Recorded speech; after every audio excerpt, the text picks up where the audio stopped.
Okay. അപ്പം okay. തിയോസഫിയുടെ 7 manual, ആ. ഒരു മാനുവലാണ് 7 പ്രിൻസിപ്പിൾസ് ഓഫ് ഉം. എന്ന് പറഞ്ഞാൽ ആനി ബെസൻ്റെ ബുക്കാണ്. ആ. അപ്പോൾ ഇതിൽ ഞാൻ ആ. മനസ്സിലാക്കിയൊരു കാര്യം, ആ. മലയാളത്തിൽ ആ. പലരും ആ. ഇതിനെക്കുറിച്ച് പല ബുക്കുകൾ എഴുതിയിട്ടുണ്ട്. അതിനകത്ത് ആ. സ്ഥൂലം, സൂക്ഷ്മം, പിന്നെ ആ. കാര്യശരീരം, കാരണശരീരം. കാരണശരീരം, ഇങ്ങനെ ആ. പല ഇതിൽ മലയാളത്തിൽ പറഞ്ഞിട്ടുള്ളത് അതെ. ഇംഗ്ലീഷിൽ തിയോസഫി പറയുന്നു. ആ ആ. വേർഷനാണ് സാറ് പറയാൻ പോകുന്നത്. അപ്പോൾ സാറിനി ഓരോന്നോരോന്നായിട്ട് പറയൂ.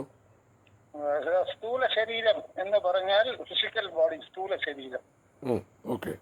അത് തന്നെയാണ് അന്നമയ കോശം. ഓക്കെ. അത് തന്നെയാണ് DNSC, dense physical body. Okay. Dense physical body, അന്നമയ കോശം, സ്ഥൂല ശരീരം, ഇതെല്ലാം ഒന്ന് തന്നെ. ഓക്കെ. ഓക്കെ. ഇനി അടുത്തത് അതിന്റെ മുകളിലുള്ളത് ഇംഗ്ലീഷിൽ പറഞ്ഞാൽ, തിയോസഫിയുടെ ഇത് പറയുകയാണെങ്കിൽ തന്നെ ഈതറിക് ഡബിൾ, അല്ലെങ്കിൽ etheric double of prana. that is emotional. Ether ശരീരം, പ്രാണമയ കോശം, ഈതർ ബോഡി. അത് സെക്കൻഡ് പ്രിൻസിപ്പിൾ. തേർഡ് പ്രിൻസിപ്പിൾ അതിനകത്ത് തന്നെ പ്രാണ വരും. പ്രാണ third is Prana. Cama, mental, കാമമയ കോശം, അല്ലെങ്കിൽ കാമലോകം എന്നും പറയുന്നുണ്ട്. ഓക്കെ. ഓക്കെ. അതാണ് മൂന്നാമത്തേത്. നാലാമത്തേത് പറയാൻ പോകുന്നത്, നമ്മുടെ ചാർട്ട് കയ്യിലുണ്ടോ? ഇല്ല ഇല്ല ഇല്ല, എൻ്റെ ഇല്ല. സാറ് പറഞ്ഞു പോയിക്കോ. ഫോൺ മറ്റേ ഫോണിൽ കിടപ്പുണ്ട്, എല്ലാ ഫോണിലും ഞാൻ അയച്ചിട്ടുണ്ട്. അല്ലെ, സാറ് പറഞ്ഞു പോയിക്കോ. പിന്നെ അടുത്ത ലെയർ 1, 2, 3 കഴിഞ്ഞ് നാലാമത്തെ പ്രിൻസിപ്പിൾ. കാമ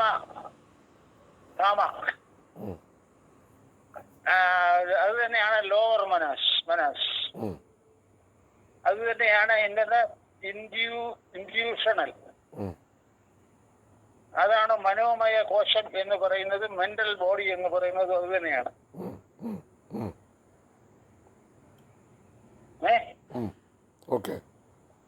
ഇനി അടുത്ത് മനാസ്, ഹയർ മനാസ്.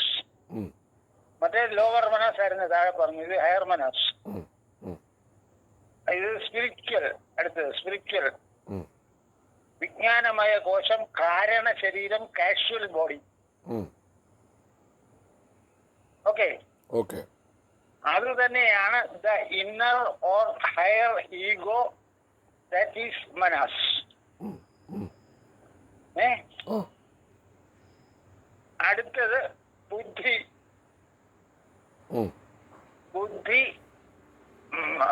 മൊനാഡിക്, ആനന്ദമയ കോശം.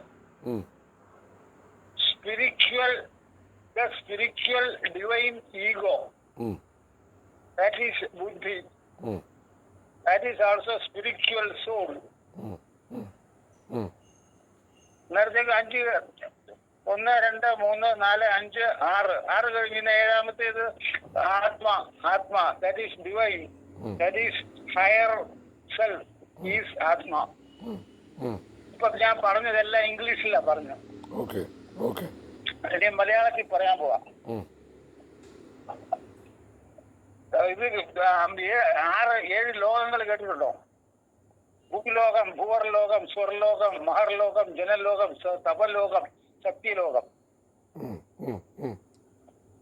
ആത്മ എന്ന് പറയുന്ന സത്യലോകമാണ്. അത് തന്നെയാണ് സഹസ്രാരം എന്ന് പറയുന്നത്. ഓക്കെ. അതിന്റെ താഴെ മറ്റേ തിയോസഫിയിൽ പറയുമ്പോ ബുദ്ധി പറയും. ഇതിനകത്ത് പറയുന്ന തപലോകം, ആജ്ഞാചക്രം. മനസ്സിലായോ? അതിന്റെ താഴെ മനാസ് എന്ന് പറയുന്നത് ഹയർ മനസ്സ്, സ്പിരിച്വൽ വിജ്ഞാനമയ കോശം, inner or higher ego is മനസ്. അതത്രയും കഴിഞ്ഞിട്ട് പിന്നെ മലയാളത്തിൽ പറയാൻ പോകണം. അതാണ് അടുത്താണ് ജനലോകം, വിശുദ്ധി ചക്രം. താഴോട്ടാ ഞാൻ പറയുന്നത്. അതിന്റെ താഴെ കാമ ലോകം, ലോവർ മനാസ്, ഇൻഡ്യൂഷണൽ മനോമയ കോശം, മെന്റൽ ബോഡി. അത് തന്നെയാണ് മഹർ ലോകം, അനാഘത ചക്രം എന്ന് പറയും. അതിന്റെ താഴെ പ്രാണ കാമമയ കോശം, കാമമയ കോശം, മെന്റൽ. അടുത്തത് അത് സ്വർഗം, അതാണ് സ്വർഗം. അത് സ്വർഗം എന്ന് പറയുന്നത് തന്നെയാണ് സ്വാധിഷ്ഠാനം. അതിന്റെ താഴെ ether double, etheric double or prana, emotional, ether ശരീരം, പ്രാണമയ കോശം, ഈതർ ബോഡി എന്ന് പറയുന്നത് തന്നെയാണ് ഭൂവർ ലോകം, മണിപൂരക ചക്രം. ഏറ്റവും താഴെയാണ് ഡിവൈൻ, അല്ല DNINSC, lens, physical body. Physical body, സ്ഥൂല ശരീരം, അന്നമയ കോശം, ഫിസിക്കൽ ബോഡി. അത് തന്നെയാണ് ഭൂലോകം, മൂലാധാരം. ഈ ആധാരത്തിൽ പറയാൻ പോണ മൂലാധാരം, മണിപൂരകം, സ്വാധിഷ്ഠാനം, അനാഘതം, വിശുദ്ധി, ആജ്ഞാചക്രം, സഹസ്രാരം. അന്നേരം 7 പ്രിൻസിപ്പിളായി അവിടെ. 3 ലോകങ്ങളാ പറയുന്നത്. ഭൂർഭുവ സ്വ, 3 ഭൂലോകം, ഭൂവർലോകം, സ്വർഗം. അതിന്റെ മുകളിൽ ഉണ്ട് അടുത്തത് മഹർ ലോകം, ജനലോകം, തപോലോകം, സത്യലോകം. പിന്നെ ആദ്യത്തെ 2, താഴത്തെ 2 കൂടെ ചേരുമ്പോൾ മണിപൂരകവും മൂലാധാരവും മണിപൂരകവും, അല്ലെങ്കിൽ ഭൂലോകവും ഭൂവർലോകവും, അത് രണ്ടും കൂടെ ക്രോസ് ചെയ്യുമ്പോൾ ബ്രഹ്മഗ്രന്ഥി വിഭേദിനി എന്ന് കിടപ്പുണ്ട്. ബ്രഹ്മഗ്രന്ഥി വിഭേദിനി. രണ്ട് പ്രിൻസിപ്പിൾ ചേരുമ്പോഴാണ് ഒരു ഗ്രന്ഥി വരുന്നത്. ഡിവൈൻ ഫിസിക്കൽ ബോഡിയും ഈതർ ഡബിളും കൂടെ ക്രോസ് ചെയ്യുമ്പം ബ്രഹ്മഗ്രന്ഥി കഴിയും. ബ്രഹ്മഗ്രന്ഥി വിഭേദിനിന്ന് മറ്റേ ലളിതാ സഹസ്രനാമത്തിലൊക്കെ ഉണ്ട്. അതിന്റെ അടുത്ത 2 ചക്രങ്ങളാണ് സ്വാധിഷ്ഠാനവും അനാഘതവും, അതായത് സ്വർഗവും മഹർലോകവും. ഇതിൽ പറയുകയാണെങ്കിൽ പ്രാണനും കാമം, ലോവർ മനാസും. ഇത് 2 കൂടെ ചേർന്നുമ്പോൾ അതാണ് വിഷ്ണു ഗ്രന്ഥി. വിഷ്ണു, അതായത് അതിനെ ക്രോസ് ചെയ്യുമ്പോൾ വിഷ്ണു ഗ്രന്ഥി വിഭേദിനി എന്നാണ് ലളിതാ സഹസ്രനാമത്തിൽ കിടക്കുന്നത്. അടുത്ത 2 ആണ് രുദ്രഗ്രന്ഥിയാണ്. രുദ്രഗ്രന്ഥി അത് ബുദ്ധിയാണ്, ബുദ്ധിയും മനസ്സും. 6 ചക്രങ്ങളും 3 ഗ്രന്ഥികളും.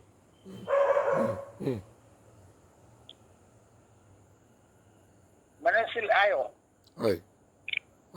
ഇപ്പൊ ഈ 7 പ്രിൻസിപ്പിളും ഈ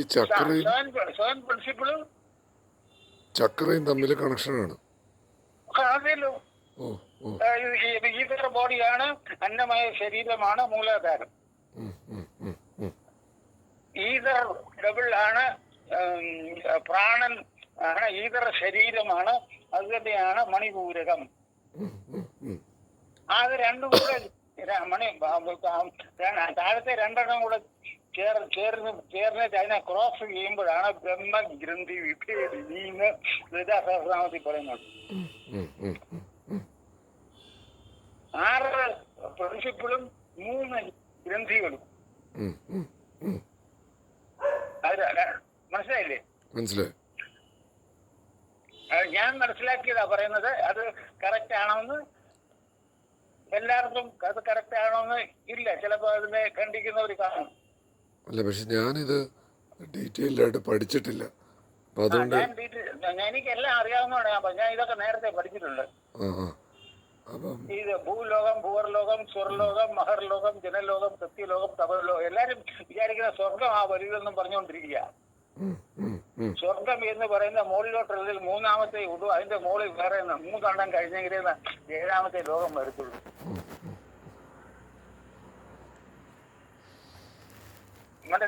ഞാൻ മനസ്സിലാക്കിയതാ ഞാൻ പറയുന്നത്. ഇത് ബുക്കിൻ്റെ ഫുൾ കണ്ടന്റ് ആയോ? ഏ ആ മൊത്തം ബുക്ക് കവർ ചെയ്തോ സാർ ഇപ്പം? മൊത്തം ബുക്കാണല്ലേ കവർ ചെയ്തിരിക്കുന്നത്. ഡീറ്റെയിൽ ആയിട്ട് പോയില്ലെന്നേ ഉള്ളൂ. ഇത് ഓരോന്നിനെയും കുറിച്ചും ഡീറ്റെയിൽ ആയിട്ട് പോവാം. ഉം, ഉം, ഉം, ഉം. ഓരോന്നിനെ കുറിച്ചും ഡീറ്റെയിൽ ആയിട്ട് എന്താ പറഞ്ഞാൽ ഓരോ പ്രിൻസിപ്പലിനെ കുറിച്ച് ഓരോ ക്ലാസ് എടുക്കാനുള്ള സബ്ജക്റ്റ് ഉണ്ട്, വിഷയമുണ്ട്. ഓ ഓ ഓ ഓ ഓ. ഇത് ഞാൻ പറഞ്ഞ ഇത് ഇപ്പൊ ഈ വേറൊരു കാര്യമുണ്ട്. ഈ താഴത്തെ ഇതുണ്ടല്ലോ, ഈ ഫിസിക്കൽ ബോഡി ഉണ്ടല്ലോ, ഉം, ഉം. ഫിസിക്കൽ ബോഡിക്ക് മാത്രമേ ഈ ഗുണത്രയങ്ങളും അവസ്ഥാത്രയങ്ങളും കാലവും നാമവും രൂപവും ഒക്കെ ഉള്ളൂ. ഉം, ഉം, ഉം, ഉം, ഉം. മുകളിലോട്ട് പോയി കഴിഞ്ഞാൽ കാലമില്ല, നാമമില്ല, രൂപമില്ല, ഒന്നിനും ഇൻഡിവിഡുവലിന്. ഉം, ഉം, ഉം. ഫിസിക്കൽ ബോഡിക്ക് ഓരോ ഇൻഡിവിഡുവലിനും നാമമുണ്ട്, ഉം, ഉം, ഉം. പേരുണ്ട്. ബാലാജി എന്ന് പറയുന്ന ബാലാജി നാരായൺ ഇൻഡിവിഡുവൽ ഫിസിക്കൽ ബോഡിക്ക് പേരുണ്ട്. ഉം, ഉം, ഉം. മുകളിലോട്ട് പോകുമ്പോൾ പേരില്ല, അത് ക്രോസ് ചെയ്തു. ഉം, ഉം, ഉം. മനസ്സിലായോ? മനസ്സിലായി. കാലവും ദേശവും നാമവും രൂപവും എല്ലാം ഈ താഴത്തെ മൂലാധാര ഫിസിക്കൽ ബോഡിക്കേ ഉള്ളൂ. ഉം, ഉം, ഉം. മുകളിലോട്ട് പോകുമ്പോൾ പേരില്ല, ഐഡന്റിറ്റി പോയി. ഒരു ഐഡന്റിറ്റി ഉള്ളൂ, ബ്രഹ്മം എന്നുള്ള ഐഡന്റിറ്റി ഉള്ളൂ, അല്ലെ മനാസ് എന്നുള്ള ഐഡന്റിറ്റി ഉള്ളൂ, അല്ലെ ഈഗോ എന്നുള്ള ഐഡന്റിറ്റി ഉള്ളൂ. പേരില്ല, ഇൻഡിവിഡുവൽ പേരില്ല. ഉം, ഉം, ഉം, ഉം. നദി കടലിൽ ചെല്ലുന്നവരെ ഗംഗാനദിയും യമുനാ നദിയും ഉണ്ട്. കടലിലോട്ട് ചെന്ന് കഴിഞ്ഞാൽ പിന്നെ എന്ത് ചെയ്യും? എന്തെന്നാ കടല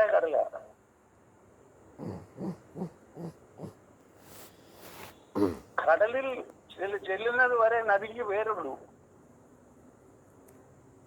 കടലിൽ ചെന്ന് കഴിഞ്ഞാൽ പിന്നെ നദിയുടെ പേര് ഐഡന്റിറ്റി പോയി. അതുപോലെ നമ്മൾ ഓരോ തലം കഴിയുമ്പോഴും നമ്മുടെ ഇൻഡിവിഡുവൽ ഐഡന്റിറ്റി പോയി. ഒന്നേ ഉള്ളൂ കടൽ. അത് തന്നെയാണ് നമ്മൾ പറഞ്ഞ ഇവിടെ പാപം എന്നാ പുണ്യം പറഞ്ഞില്ലേ. ഐഡന്റിറ്റി ഇല്ല, ഇൻഡിവിഡുവൽ ഐഡന്റിറ്റി പോയി. അതാണ് ഈ ബുക്കിന്റെ ഒരു ഏകദേശ രൂപം ഇതാണ്. ഓരോ തലം തന്നെ ഞാൻ എത്ര പേര് പറഞ്ഞു, ഏതെല്ലാം രീതിയില്ല. ഞാൻ 1, 2, 3, 4, 5, 6, 7 പ്രിൻസിപ്പിൾ ഞാൻ 7 പേര് വെച്ച് 7 കോടതിയിൽ കാണിച്ചു.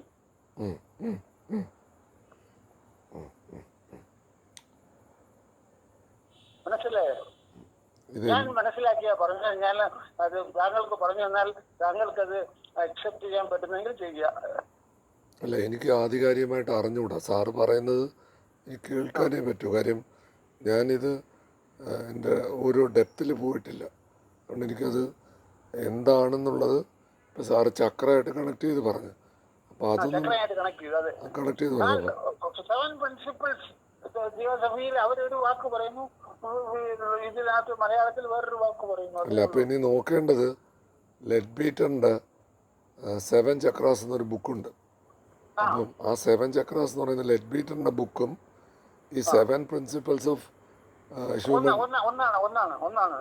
അല്ല, അത് രണ്ടും തമ്മിൽ ഇപ്പം പറഞ്ഞു വന്നപ്പം എനിക്ക് തോന്നുന്നു ഇത് കണക്റ്റഡ് ആയിരിക്കും. കണക്റ്റഡ് ആണ്. അപ്പം ചക്രാസും 7 പ്രിൻസിപ്പിളും 7 മുകളിലോട്ട് 7 ലോകങ്ങളുണ്ട്, താഴോട്ട് 7 ലോകങ്ങളുണ്ട്. അങ്ങനല്ലേ 14 ലോകങ്ങളുണ്ടെന്ന് പറയുന്നത്. മുകളിലോട്ടുള്ള 7 ലോകങ്ങളായ 7 പ്രിൻസിപ്പിള്, അത് തന്നെയാണ് 7 ചക്രാസ്. അത് തന്നെയാണ് 7 പ്രിൻസിപ്പിൾ, 7 പ്രിൻസിപ്പിൾസ് ഓഫ് മാൻ. അതായത് എനിക്ക് തോന്നുന്നത് ഇവർ പറയാൻ ഉദ്ദേശിക്കുന്നത്, നിങ്ങളൊരു കാര്യം ചിന്തിക്കുമ്പോൾ ഉദാഹരണത്തിന് നിങ്ങൾ ചിന്തിക്കുകയാണ് ഇന്ത്യ ഒരിക്കലും നന്നാവത്തില്ല എന്ന് നിങ്ങൾ ചിന്തിക്കുക. എക്സാമ്പിളാണ്, ഇന്ത്യ എന്ന് വേണ്ട, ഒരു രാജ്യം, ഏതോ രാജ്യം ആയിക്കോട്ടെ, എക്സ് എന്ന് പറയുന്ന രാജ്യം നന്നാവത്തില്ല നമ്മൾ ചിന്തിക്കുകയാണ്. നമ്മൾ ഈ ചിന്തിക്കുമ്പം ഈ 7 പ്രിൻസിപ്പിൾ അനുസരിച്ച് നമ്മൾ നിൽക്കുന്നത് എവിടാണെന്ന് ചോദിച്ചാൽ നമ്മൾ നിൽക്കുന്നത് ലോവർ മൈൻഡിലാണ്. അതെ ലോവർ മൈൻഡിലാണ്. അതേസമയം നമ്മൾ പറയുകയാണ്, വേറെ കുറച്ച് പേര് പറയുകയാണ്, എക്സ് എന്ന് പറയുന്ന കൺട്രി ഇപ്പം ഇങ്ങനെയാണെങ്കിലും എക്സ് എന്ന് പറയുന്ന കൺട്രി വളരെ നല്ലതാണ്, അത് എത്രയും പെട്ടെന്ന് അത് പ്രോഗ്രസ് ചെയ്യും, ഇത് വരും എന്ന് തോട്ടിട്ടാൽ അത് ഹയർ മൈൻഡാണ്. അത് ഹയർ മൈൻഡാണ്. അപ്പം ഇനി വേറൊരാളുടെ സ്വന്തം ആവശ്യത്തിന് വേണ്ടി അയാൾ എത്ര നല്ലത് ചെയ്താലും ആ എക്സ് എന്ന് പറയുന്ന കൺട്രിക്ക് ചെയ്താലും അത് ലോവർ മൈൻഡാണ്. പക്ഷേ എക്സ് എന്ന് പറയുന്ന കൺട്രിക്ക് ഒന്നും പ്രതീക്ഷിക്കുക. ഉദാഹരണത്തിന് മഹാത്മാഗാന്ധിജി സ്വാതന്ത്ര്യം വാങ്ങിച്ചു തന്നിട്ട് ഇവിടുത്തെ മുഖ്യമന്ത്രിയോ അല്ലെ ഇവിടുത്തെ മന്ത്രിയോ പ്രധാനമന്ത്രിയോ ഒക്കെ ആയാൽ അത് ലോവർ മൈൻഡാണ്. പക്ഷെ എനിക്കൊന്നും വേണ്ട എന്ന് നിഷ്കാമമായി മഹാത്മാഗാന്ധിജി ചെയ്തത് അത് ഹയർ മൈൻഡാണ്. ഹയർ മൈൻഡാണ്. അപ്പം നമ്മൾ ഈ താഴത്തെ ലെവലുകളെല്ലാം മറന്നിട്ട് മഹാത്മാഗാന്ധിജിയുടെ ആ ഹയർ മൈൻഡിലേക്ക് എത്തുക. പക്ഷേ അവിടെ ഒരു പ്രശ്നമുണ്ട്. അപ്പോഴും മഹാത്മാഗാന്ധി ദ്വൈതത്തിലാണ് നിൽക്കുന്നത്. ഞാൻ സ്വാതന്ത്ര്യം വാങ്ങിച്ചു കൊടുത്തു, ഇന്ത്യക്കാർ ബ്രിട്ടീഷുകാർ എന്നുള്ള സെപ്പറേഷനിലാണ് നിൽക്കുന്നത്. അപ്പം അത് നിൽക്കുന്നത് ആത്മബുദ്ധി എന്ന് പറയുന്ന ഫൈനൽ സ്റ്റേജിലേക്ക് 6ലും 7ലും കടക്കുമ്പം ടൈം ആൻഡ് സ്പേസ് കടക്കണം. ടൈം ആൻഡ് സ്പേസ് കടക്കുമ്പോൾ ഇന്ത്യ ഇല്ല, ബ്രിട്ടീഷ് ഇല്ല, ഞാനില്ല, നീയില്ല, ആരുമില്ല. അപ്പം ആ സ്റ്റേജിലേക്ക് വരുമ്പോൾ ഇതെല്ലാം പോവും. ഏതാ? ഫിസിക്കൽ വേൾഡ്, ആസ്ട്രല്, ലോവർ, ഹയർ, ആത്മ, ഈ സാധനങ്ങളെല്ലാം പോവും. പക്ഷെ അതുവരെയും ശരീരമുണ്ട്, മനസ്സുണ്ട്. മനസ്സ് നിങ്ങൾ എന്ന് വിടിയുന്നോ അന്ന് മാത്രമേ നിങ്ങൾക്ക് പരമമായ 7ാമത്തെ സ്റ്റേജിൽ എത്താൻ പറ്റൂ. ബാക്കിയുള്ള 6 സ്റ്റേജിലും നിങ്ങൾ ദ്വൈതത്തിലാണ്. നിങ്ങൾ നല്ലത് ചെയ്താലും ചീത്ത ചെയ്താലും അത് ലോവറും ഹയറിലേ വരൂ. 2 ചെയ്താലും നിങ്ങൾ നന്നാവാൻ പോകുന്നില്ല. എന്ന് പറഞ്ഞാൽ 2 ചെയ്താലും നിങ്ങൾ ടോപ്പിൽ എത്തത്തില്ല. അപ്പോൾ അതുകൊണ്ട് നിങ്ങൾ പ്രവൃത്തി ചെയ്ത് നിങ്ങൾ പഠിച്ച് നന്നാക്കി സ്വാതന്ത്ര്യം വാങ്ങിച്ചു കൊടുത്ത് ദാരിദ്ര്യം ഇല്ലാതാക്കാമെന്നൊക്കെ നിങ്ങൾക്കൊരു ചിന്തയുണ്ടെങ്കിൽ, നിങ്ങൾ വേറൊരാൾക്ക് ദാനം ചെയ്യാം, ഞാൻ ദൈവത്തിലേക്ക് എത്തും എന്ന് ചിന്തിച്ചാൽ ദാനം ചെയ്യുന്നവൻ ഒരിക്കലും ദൈവത്തിൽ എത്തത്തില്ല. കാര്യം എന്താ പറയുക? ദാനം ചെയ്യുന്ന ആളും ദാനം ചെയ്യുന്ന വസ്തുവും ഞാൻ വേറൊരാളെ സഹായിക്കുക എന്ന് പറയുന്നത് ദ്വൈതത്തിലാണ്. നമ്മൾ സംസാരിക്കുന്ന അദ്വൈതത്തിൽ ഇതൊന്നുമില്ല. തിയോസഫിയിൽ അദ്വൈതം സംസാരിച്ച ഒരു വ്യക്തി എന്ന് പറയുന്നത് ജെ കൃഷ്ണമൂർത്തിയാണ്. ജെ കൃഷ്ണമൂർത്തി പറഞ്ഞത് ഫ്രീഡം ഫ്രം നോണാണ്. ഈ പടിയാറും കടന്നു വന്നിട്ട് ഇതെല്ലാം തള്ളണം. അതാണ് നേതി എന്ന് പറയുന്നത്. പഠിച്ചിട്ട് തള്ളണമെന്ന് പറയുന്നത് എന്തിനാ അറിയാം? നമ്മൾ ഡ്രൈവിംഗ് പഠിക്കുമ്പോഴും നീന്തൽ പഠിക്കുമ്പോഴും ആദ്യം ഫസ്റ്റ് ഗിയർ ഇട്ട് ഒരു കൈയിട്ട് അടിച്ചിട്ട് അടുത്ത കൈയിട്ട് അടിക്കാവും. പക്ഷേ എല്ലാം കഴിഞ്ഞിട്ട് ഏത് കൈയിട്ട് അടിച്ചാലും വെള്ളത്തിൽ മുങ്ങത്തില്ല, ഏത് ഗിയറിൽ പോയാലും വണ്ടി ഇരിക്കത്തില്ല. ഇതാണ് ഈ പുസ്തകത്തിൻ്റെ പ്രസക്തി.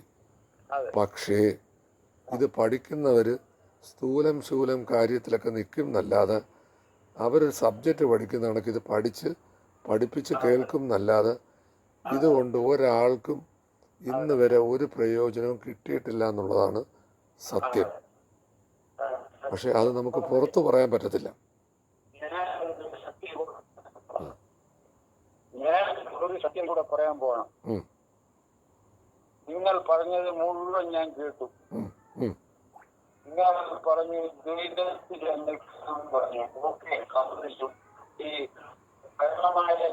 സാറിൻ്റെ സൗണ്ട് ക്ലിയർ അല്ല. റേഞ്ചിലല്ല സാർ. സൗണ്ട് പറഞ്ഞോ.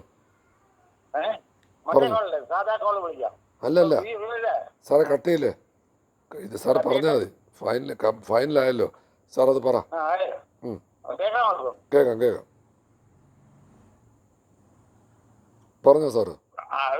ഈ ആത്മാനുഭൂതി ഉണ്ടായി കഴിഞ്ഞ ഒരാള്, ഉം, ആത്മാനുഭൂതി അനുഭവിച്ച ഒരാള്, ഉം, ആ തട്ടിൽ നിൽക്കുന്ന ഒരാള്, ഉം.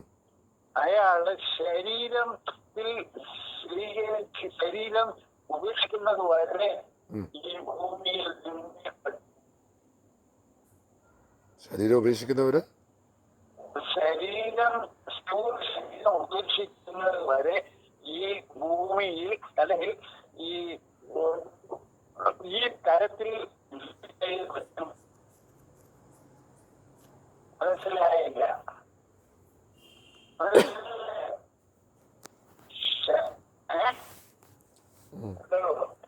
കേട്ടോ? സാറ് പറയാൻ ഉദ്ദേശിക്കുന്നത് ശരീരം നിലനിൽക്കുന്നിടത്തോളം കാലം കാലം ഒരിക്കലും ഏത് തലത്തിൽ നിന്നാലും ഈ ഈ ഇത്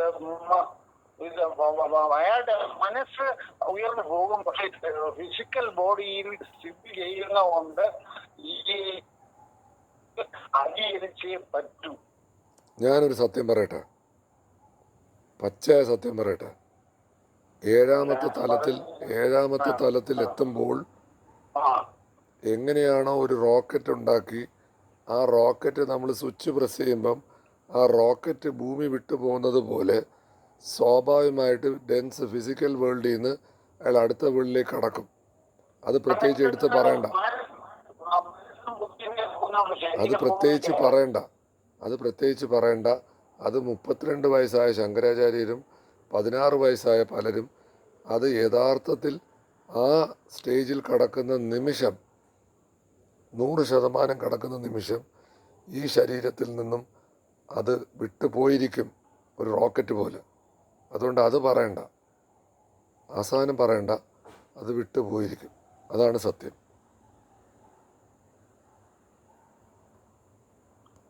ഗൃഹസ്ഥാശ്രമത്തിൽ ഇരുന്നുകൊണ്ട് സന്യാസം സ്വീകരിക്കാം.